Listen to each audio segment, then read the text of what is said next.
गेल्या काही दिवसापासून हैदराबाद गॅझेट आणि सातारा गॅझेट हे सतत कानावर पडत आहे. मराठा आरक्षणाशी त्याचा काय संबंध आहे? पण हैदराबाद गॅझेट आणि सातारा गॅझेट याविषयी मी व्हिडिओ बनवला आहे, ते आपल्या चॅनलवर तुम्ही बघू शकता.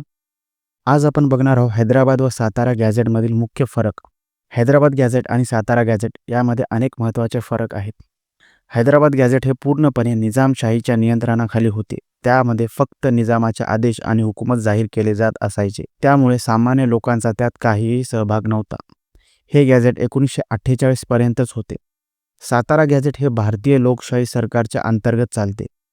यामध्ये नागरिकांना कायदेशीर व अधिकृत माहिती दिली जाते. सरकारी निर्णय, नोकर-संबंधी जाहिराती, कायदे, निविदा अशा सर्व बाबींची पारदर्शक माहिती लोकांपर्यंत पोहोचते. या कागदामध्ये मराठा आणि कुणबी समाजाचा संबंध स्पष्ट दिसतो.